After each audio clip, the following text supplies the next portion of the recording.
Now at 9, court documents reveal additional information in the arrest of a former Carl Junction teacher. Plus, a new program at Joplin Public Library is giving kids the resources to have a successful transition to adulthood. I'm Melissa Alexis, and I'll have more on this story coming up. And it's a Chiefs celebration in Joplin. Local restaurants are hosting fun events and free food, drink specials, and plenty of football spirit. Find out how fans are getting ready for the big game this weekend. The 4 states' most watched news starts now. Court documents reveal additional information on a former Carl Junction teacher arrested for child sex crimes. This is KOAM News at 9. I'm Anthony Saviello. According to the probable cause statement, investigations seized 2 school-issued laptop computers assigned to former teacher Craig S. Smith. Investigators say they found more than 300 images of child pornography on one device and another 250 images on the other. The seizure resulted in an investigation alleging Smith stalked a student from 2018 to 2023, beginning when the student was in the 6th grade. Smith has been charged with first-degree stalking and possession of child pornography. The Newton County Sheriff's Office announces some changes coming to its website. Beginning this week, the Sheriff's Office will include calls for service, incident reports, and arrests to its website. These reports will be made available to the public on a daily basis, with Monday's reports including information from the weekend. Well, let's go ahead and check in with Chief Meteorologist Doug Hetty for a first look at weather. Well, it definitely turned out to be a cold start of 2025. It could have been worse, but 41 for a high, a little bit below our average high. Started at 30, record high on this date, 75, set back in 2006. Most of us now lower 30s. We'll drop back into the upper 20s for overnight lows. We do have a few clouds which are starting to skirt in. So partly cloudy skies tonight. We have a weak wave that's going to track just to our north and to our east. What it's going to do for us is give us clouds and then cool us back down by the time we head into Friday. And of course, all eyes on this weekend, pretty strong storm system kicking out. So this is going to be Saturday afternoon. In our area, we're going to have a mix of rain, some freezing rain, some snow. Switching back over to all rain by Saturday night. So we're going to be breaking this down for you here in just a bit.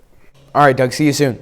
The Joplin Public Library kicks off their first class of a series to help kids prepare for their transition to adulthood. KOAM's Melissa Alexis has more about how this will help. This would have been helpful when I was a teenager. It's a program that Youth Services librarian Christina Madical Gibson says she wishes was offered to her during her transition to adulthood. So many questions and things you're figuring out when you're getting ready to graduate high school and start college. That's why Joplin Public Library is kicking off their first meeting of a series to help kids on their pathway to adulthood. The very first one is on January 28th, and it focuses on mental health. She says while people can get answers from a variety of places, it might not always be reliable information. Some of those might not be the best places to get information.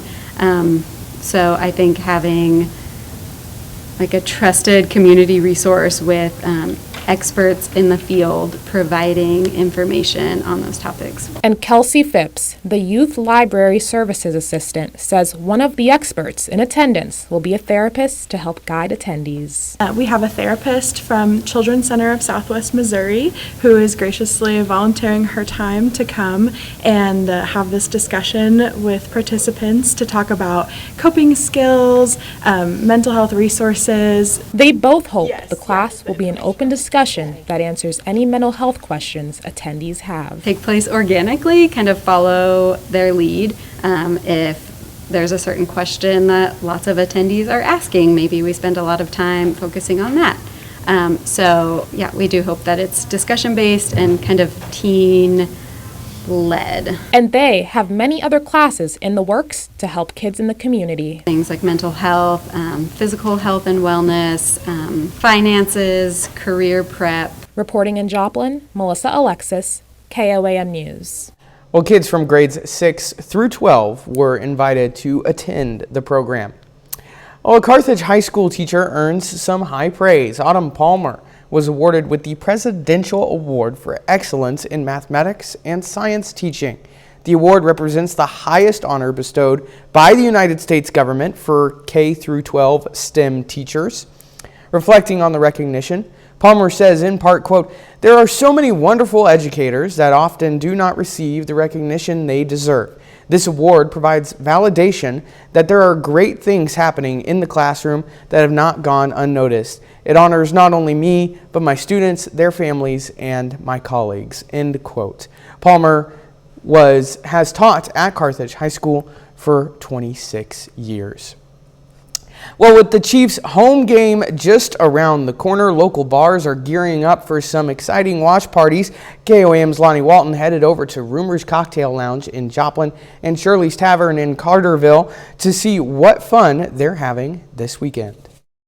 Church, and then after church they had a big get together and they had every aunt, uncle, brother, Brock Powell is the co-owner of Shirley's Tavern in Cartersville. He's excited about the Chiefs game this weekend. He's so excited, he says he's having a potluck watch party. My wife and I will cook some food and they'll bring food, and then someone else will bring, cheese dip, and someone will bring the chips, and someone else is going to bring, beanies and weenies. Well, he's not the only one having a celebration for the Chiefs. Shanoa Williams, manager of Rumors Cocktail and Lounge in Joplin, says she's catching all the madness as well. She's having a taco surprise and $2 aluminums, $2.50 on the drafts, and then we'll do $2 Fireball for every touchdown the Chiefs make. both restaurant owners says it's a family event. You show up, you buy your drink, and then it's all you can eat. It's free, it doesn't cost anything. We don't take any money for that. Speaking of Chiefs, Williams says she likes the Chiefs, but I'm a Dallas fan, so, I don't ever really get to make it to playoffs. And for Powell, My wife was already a diehard Chiefs fan, just kind of fell into those shoes. But now I am excited. Chiefs will be my secondary team. I'm hoping for a win tomorrow against Texas, obviously, but I'm hoping that we get to the Super Bowl, we get that three-peat. reporting in Joplin, I'm Lonnie Walton, KOAM News. Well, both restaurant managers say it is exciting to see familiar faces, and if it wasn't enough, there's also going to be karaoke. Coming up, new data reveals the impact of extreme weather on homeowners insurance costs, with premiums skyrocketing and policies getting canceled in high-risk areas. But up first, new findings from the American Cancer Society show a 34% drop in cancer deaths over the last 30 years, saving millions of lives. But concerning trends are emerging, including rising cases in women and younger age groups.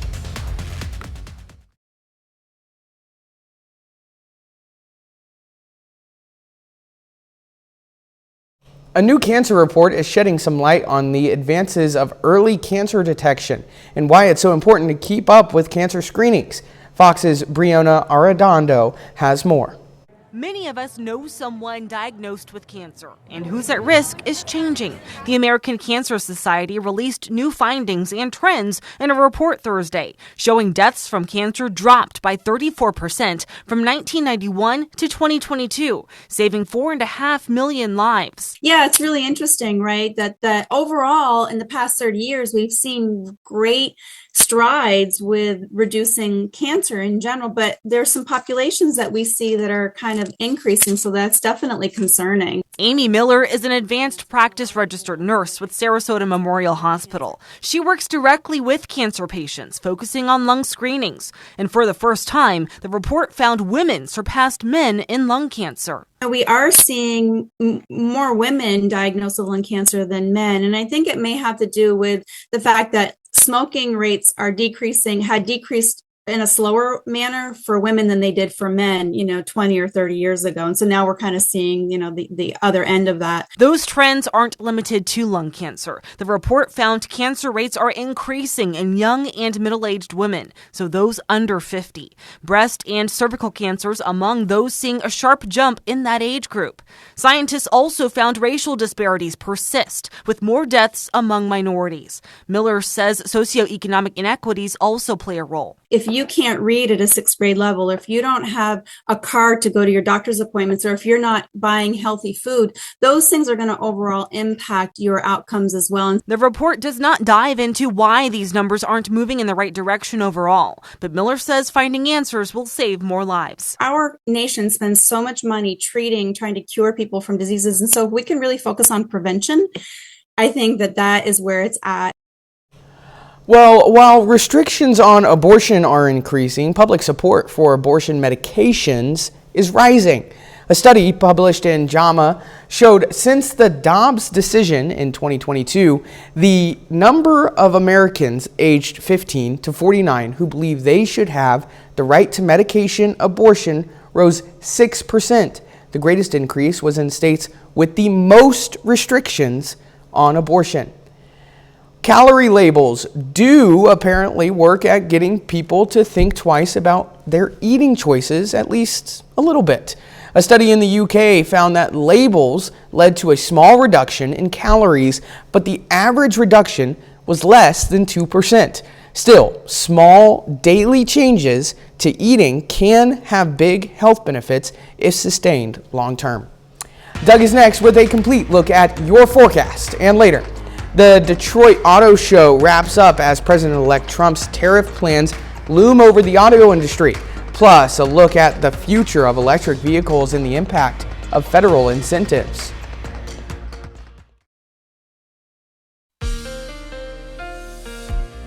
Well, it turned out to be a decently mild day for us today. Temperatures into lower 60s. Unfortunately, we're going the other direction.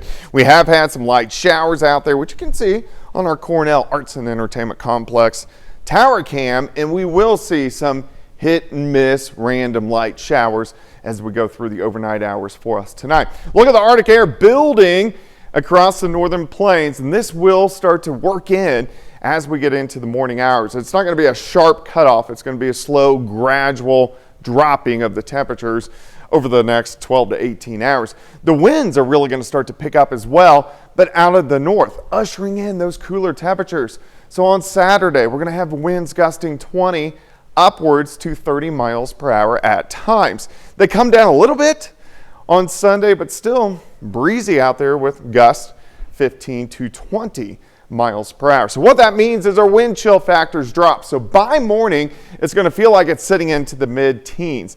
They may creep up to about 20 as we get into the afternoon, then go back down, all the way down near 0 by Sunday morning. So it's going to be a cold one across the region. We've had some light little showers kind of skirting through, and again, hit or miss shower as we go through the overnight hours. This wave passing by, and then this cloud deck, that's where that Arctic air is, which is surging toward the south. All right, so let's go through time through the overnight hours tonight into tomorrow morning. Mostly cloudy skies, upper 20s to start. As we get into the afternoon, cloudy skies. Look at this little band of light snow showers. It's going to be blowing around. I think it's going to be super light, but something we're going to watch, kind of shifting through as we go through Saturday evening and then out of here Saturday night. Temperatures drop, lower teens by Sunday, and then by Sunday afternoon, at least we get a little bit of sunshine. But look at our temperatures, 23, 24, maybe 25 degrees. And then we go back down again as we go into Monday morning, overnight lows down right around 10 degrees.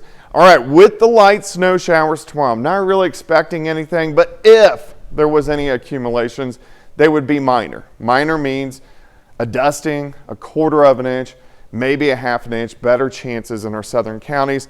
But of course, we'll keep our eyes on it. 32 on your Saturday, 25, but a little bit of sunshine on your Sunday. As we go into Monday, we have another weak little wave that shifts through. Notice our temperatures, lower 20s again, but a few random light little snow showers.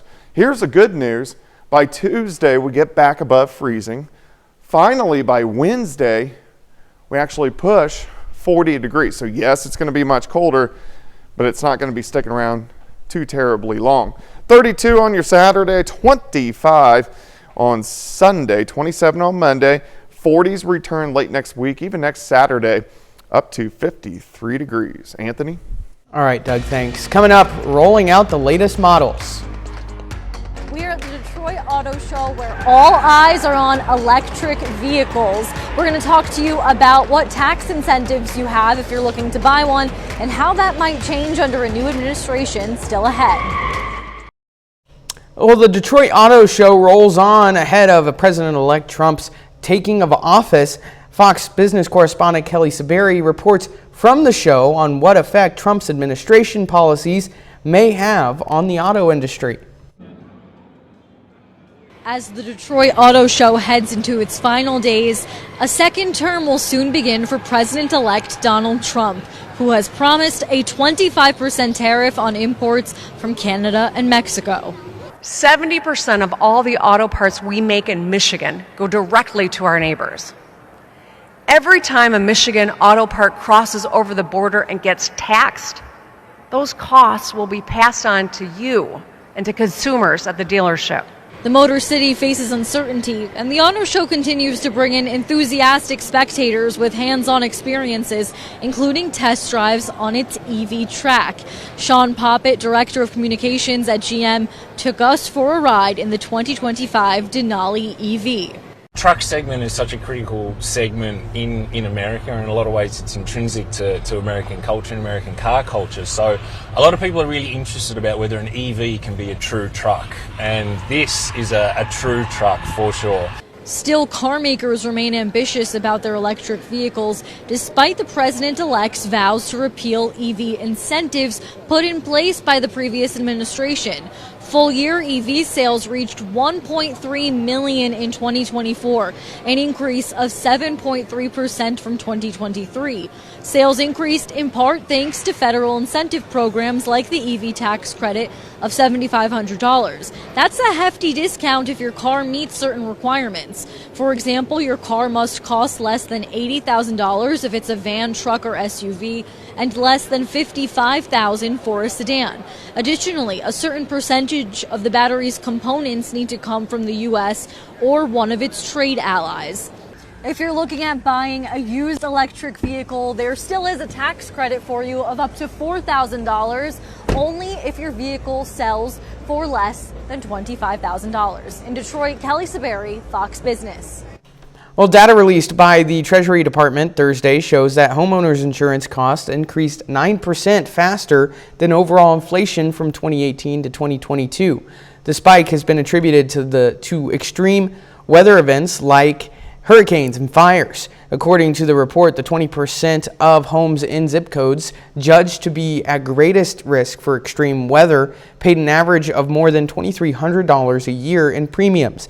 That's 82% higher than the rates paid by homeowners living in areas with the lowest climate risk. The report also found homeowners living in high-risk areas are 80% more likely to have their policies canceled by insurance companies. TikTok's future is in the U.S. hangs in the balance as the Biden administration pulls back on a ban and President-elect Trump signals support. 6 Labrador puppies, just 2 months old, were rescued near the Eaton Fire evacuation zone after being left behind in the chaos. A neighbor heard about their situation and stepped in, ensuring they were brought to safety with the help of Mayday Rescue. The puppies were covered in ash and dirt when found, but have since been cleared and cared for, thanks to a local grooming team. Now they're safe and sound in foster homes, divided into groups of 2 to ensure they receive the best care, and are now awaiting their forever homes. 30 more minutes of news, weather, and sports coming your way. Coming up, TikTok's future is in the air from a major Supreme Court ruling, with a deadline looming, the President-elect Trump signaling support. And after months of deadlock, Israel and Hamas have agreed to a ceasefire deal. But what does this historic agreement mean for hostages, prisoners, and the future of Gaza?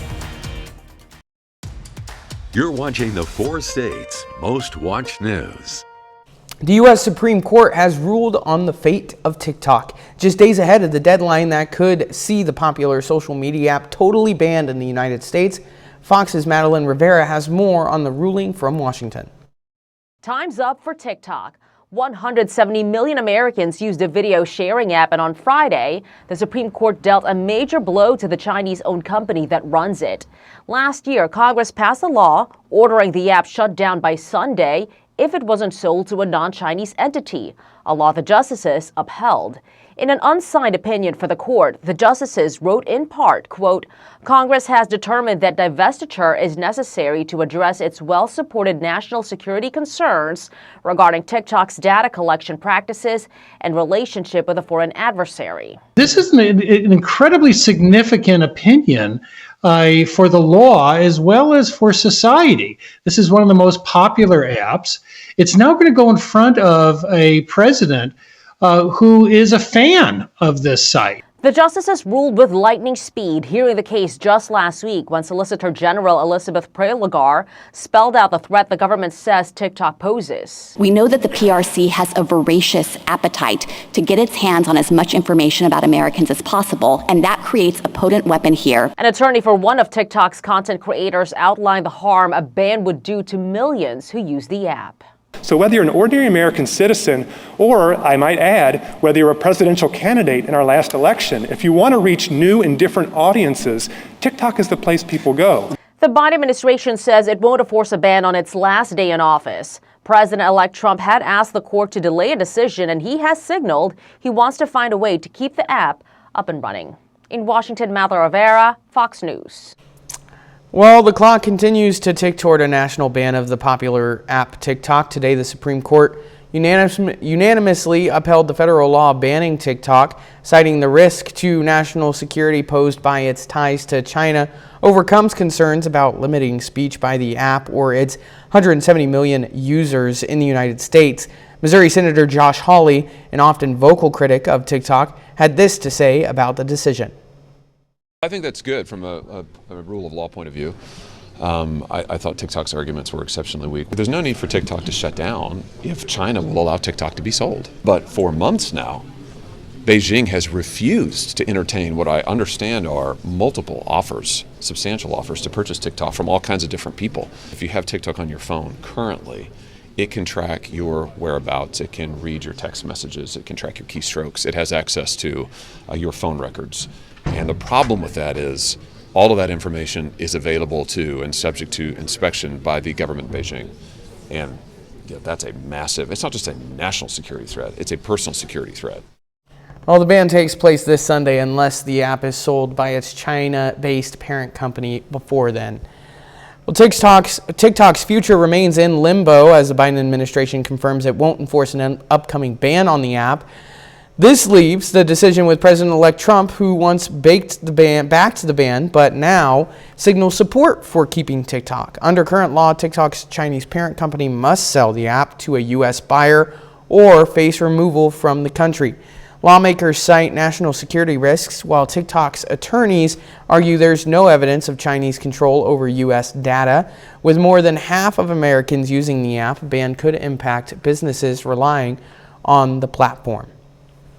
Well, the Gaza ceasefire is almost a done deal, and if all goes well, we'll see the first hostages released on Sunday. Fox News correspondent Mike Tobin has more from Tel Aviv.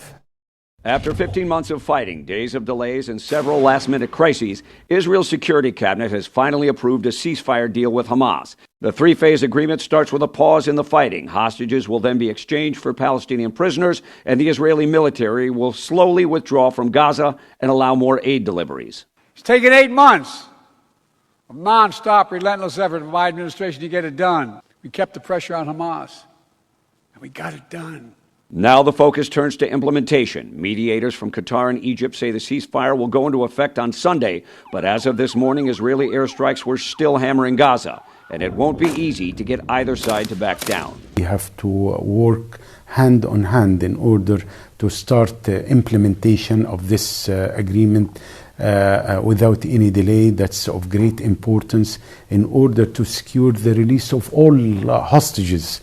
The deal also calls for negotiations on Phase 2 to start 16 days after the ceasefire begins, and a lot can happen in that time, including a political shakeup in Israel, with several conservative lawmakers opposed to the agreement and threatening to leave Prime Minister Benjamin Netanyahu's fragile coalition government. It includes the release of hundreds of murderous terrorists. In fact, this deal will end all the achievements we were able to bring to the State of Israel.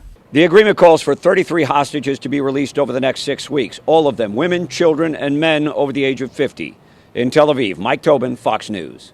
Doug is next with another look at your forecast, plus gamers coming to the rescue. Game developers from all backgrounds are uniting to support victims of the Los Angeles fires. I'm Eamon Dignam in New York. I've got the details coming up.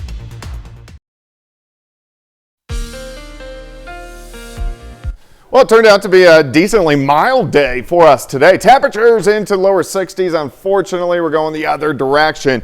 We have had some light showers out there, which you can see on our Cornell Arts and Entertainment Complex tower cam, and we will see some hit and miss random light showers as we go through the overnight hours for us tonight. Look at the Arctic air building across the northern plains, and this will start to work in as we get into the morning hours. It's not going to be a sharp cutoff. It's going to be a slow, gradual dropping of the temperatures over the next 12 to 18 hours. The winds are really going to start to pick up as well, but out of the north, ushering in those cooler temperatures. So on Saturday, we're going to have winds gusting 20 upwards to 30 miles per hour at times. They come down a little bit on Sunday, but still breezy out there with gusts 15 to 20 miles per hour. So what that means is our wind chill factors drop. So by morning, it's going to feel like it's sitting into the mid-teens. They may creep up to about 20 as we get into the afternoon, then go back down, all the way down near 0 by Sunday morning. So it's going to be a cold one across the region. We've had some light little showers kind of skirting through, and again, hit or miss shower as we go through the overnight hours. This wave passing by, and then this cloud deck, that's where that Arctic air is, which is surging toward the south. All right, so let's go through time through the overnight hours tonight into tomorrow morning. Mostly cloudy skies, upper 20s to start. As we get into the afternoon, cloudy skies. Look at this little band of light snow showers. It's going to be blowing around. I think it's going to be super light, but something we're going to watch, kind of shifting through as we go through Saturday evening and then out of here Saturday night. Temperatures drop, lower teens by Sunday, and then by Sunday afternoon, at least we get a little bit of sunshine. But look at our temperatures, 23, 24, maybe 25 degrees. And then we go back down again as we go into Monday morning, overnight lows down right around 10 degrees. All right, with the light snow showers tomorrow, I'm not really expecting anything, but if there was any accumulations, they would be minor. Minor means a dusting, a quarter of an inch, maybe a half an inch, better chances in our southern counties. But of course, we'll keep our eyes on it. 32 on your Saturday, 25, but a little bit of sunshine on your Sunday. As we go into Monday, we have another weak little wave that shifts through. Notice our temperatures, lower 20s again, but a few random light little snow showers. Here's the good news. By Tuesday, we get back above freezing. Finally, by Wednesday, we actually push 40 degrees. So yes, it's going to be much colder, but it's not going to be sticking around too terribly long. 32 on your Saturday, 25 on Sunday, 27 on Monday, 40s return late next week, even next Saturday, up to 53 degrees. Anthony? All right, Doug, thanks. Coming up in sports, Mitch Holtis previews the Chiefs' divisional round playoff game against the Texans, plus a busy night of high school basketball across the 4 states. John Dale has those stories and more up next.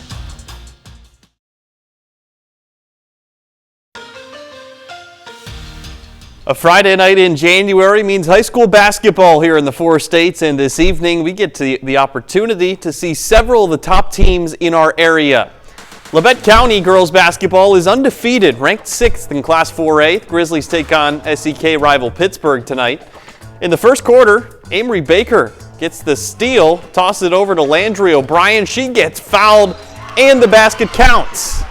Pittsburgh, though, counters with a play to Mackenzie English. Her left-handed layup is good. Purple Dragons with the early lead. They play with intensity all night, but Labette County just kept answering with O'Brien. She shows off her range and drains a triple. Pittsburgh also showing that it's capable from beyond the arc as well. Here's Sophia Hedrich from the corner. She connects with that shot. We go ahead to the second half. That's when Labette County starts to pull away. Really nice dish from O'Brien to Jaden Davis for 2 points. Labette County stays perfect. Grizzlies beat the Purple Dragons 58-41. Meanwhile, Colgan boys basketball, coming off a win at the buzzer in Humboldt last night, hosts a very good Carl Junction team. Early in this one, Blake Wilkes cuts inside and he gets the layup to go. 2 points for the Panthers. On the other end, Deacon Endicott rises up and slams. That fires up the CJ bench. few possessions later, Colby Martin stands at the top of the key and he drains a 3-ball. Carl Junction takes the lead, but Colgan answers with a 3 of its own. Brady Bettiga finds it from the corner. They pull closer, but CJ starts to put together a run in the second quarter. Cooper Videx steps into one. That's good from beyond the arc. A little bit later, here's Wyatt McAfee going in strong with the layup. Colgan comes back to force OT, but it's Carl Junction who wins it 57-48 in overtime. Over to Missouri, Nevada enters the night with a record of 9-2. The Tigers are on the road at Joplin. Eagles dominating in the early going. Late first quarter, Aiden Scorton goes up strong, gets fouled, and he gets the shot to drop. He would finish off the 3-point play at the line. Joplin up by 17. Final seconds of the first half. Check this out. Mason Majors, he's from half court, and the bank is open on Friday night in Joplin. Now, Majors was on fire in this one. Third quarter, he connects on another triple. He'd finished with 21 points on 7 threes. Tigers come all the way back to tie it. Now the fourth quarter, Cooper Williams takes a step in for a long 2, and he puts the Eagles back in front with that shot. Next time down the floor, Fred Taylor pulls the trigger from 3, and he connects. Joplin staves off the comeback from Nevada. The Eagles defend home court. Final score 55-46. Well, tomorrow afternoon, the Chiefs host the Texans in an AFC divisional round playoff game. More on that in this week's Minute with Mitch.